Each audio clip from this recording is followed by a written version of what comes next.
On this week's edition of In Focus.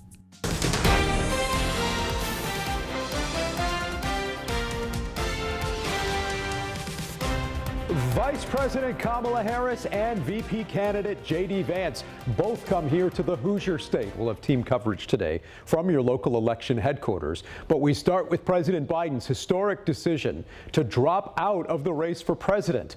Trevor Shirley has a recap today from our Washington bureau.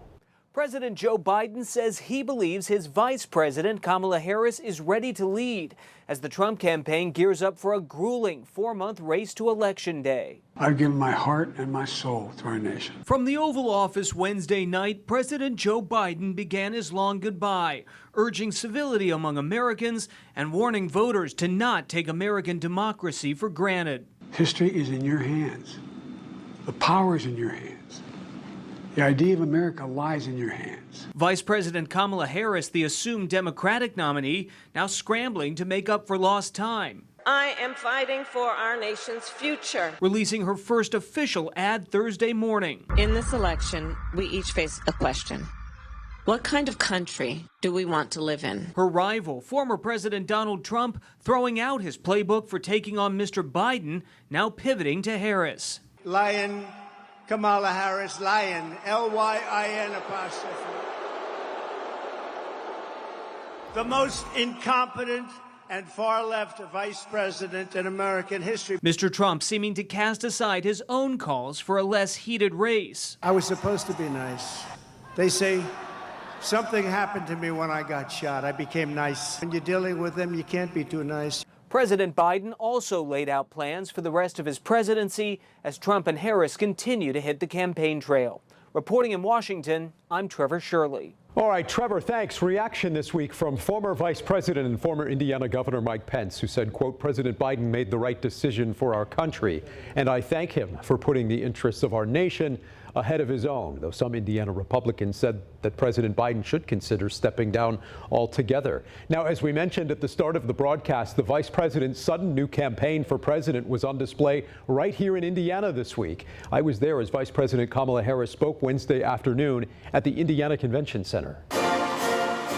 Thousands of sorority members cheered as Vice President Harris took the stage at the Zeta Phi Beta's Grand Boulé, where the VP began her remarks by discussing President Joe Biden's historic decision to step aside. Tonight, our president will address the nation about his decision to step down as a candidate.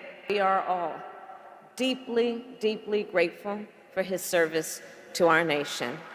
As Vice President Harris hits the campaign trail in her new campaign for president, her remarks here in Indiana were part of her official capacity as vice president.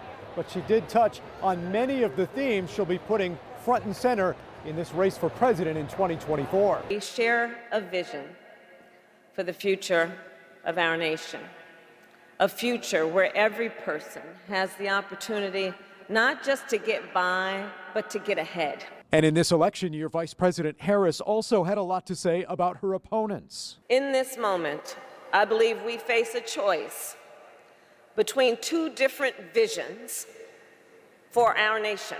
These extremists want to take us back, but we are not going back. Specifically, the VP calling for abortion rights to be restored. She promised to work toward that goal as president. Well, let me tell you something. When I am president of the United States, and when Congress passes a law to restore those freedoms, I will sign it into law. So let us continue to fight with optimism, with faith, and with hope, because when we fight, we win. God bless you, and God bless the United States of America. Vice President Harris's speech here in Indiana. Now, in a statement this week, Indiana Congressman Jim Baird was critical of Harris for coming to Indy instead of being in D.C. for the joint session with the Israeli Prime Minister, saying, quote, it's shameful that she's turning her back on one of our most important allies, in his words. Now, on the other side of the aisle, Indiana Democrats say they were energized by the vice president's visit.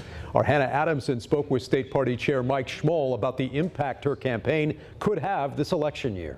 The mood was electric. Indiana Democratic Party Chair Mike Schmuhl says Vice President Kamala Harris's historic campaign stop in Indianapolis was a chance to speak to the backbone of the Democratic Party. When Kamala Harris came out, the roof literally flew off of, I think, the Indiana Convention Center. The first commitment she made to be here with her sisters and her friends here in Indianapolis, she kept and has been so excited to be here today. So I think it says worlds about her.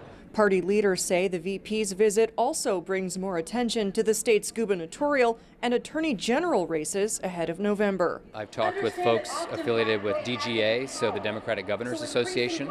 They're actually looking at the McCormick campaign as a place to invest and a place to compete in this country. It creates excitement, and it creates an opportunity for Hoosiers to see who are the other candidates that are running as well. This comes as the Republican nominee for Vice President J.D. Vance will hold his own event in Fort Wayne. While it's no secret that Indiana has been a historically red state, Schmuhl says he believes former President Barack Obama turning the state blue in 2008 could be a precursor to Kamala Harris doing the same thing. I've talked with the DNC about more investment in Indiana, more boots on the ground, more voter outreach, because if we have all of this excitement, we have to harness it, and we have to get people to vote in November. Hannah Adamson reporting there. Hannah, thanks. You saw former Senator Donnelly there, who we also spoke with this week about fellow South Bend Democrat Pete Buttigieg, who's reportedly on Vice President Harris's short list of potential running mates.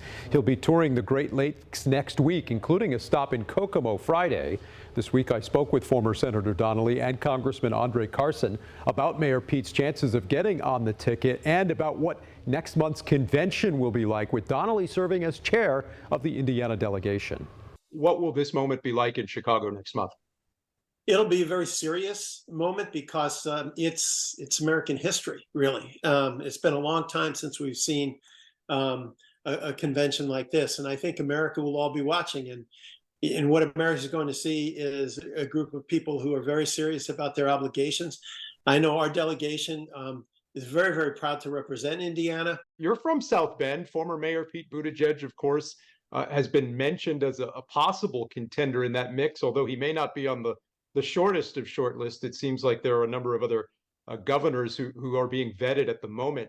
Do you think he should be considered as a possible running mate? I think Mayor Pete's extraordinarily talented. He's a friend, and I think he's certainly going to be considered. You bet.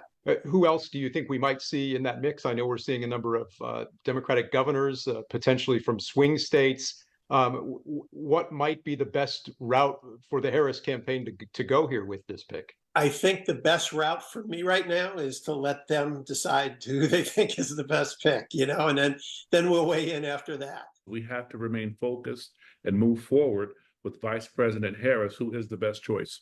If she indeed becomes the nominee, are there those on your preferred short list of people that you'd like to see her choose as a running mate to bring this ticket together for the fall? Well, I'm not there yet. I'm just excited about Vice President Harris being the nominee and us moving forward. I'll leave that up to her. All right. Meantime, the same day Vice President Harris was here in Indianapolis, Republican VP candidate J.D. Vance was in Fort Wayne, fundraising at the Fort Wayne International Airport. It was a private event with tickets ranging all the way up to $50,000. But the price tag was not a drawback for some. Instead, they say the fundraiser was a sign of support for the local Republican Party.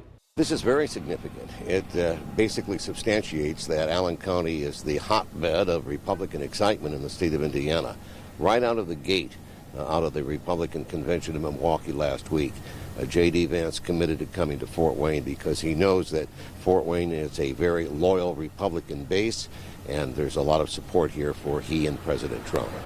The Trump-Vance campaign made other stops this week in the Midwest, with the Great Lakes states proving to be crucial in this year's race. Coming up next, we'll talk with our panel about the impact of these visits this week from two major figures in the race for president. And later, we'll talk one-on-one with Governor Holcomb about his latest trip overseas to Australia. Stick around. We'll be right back.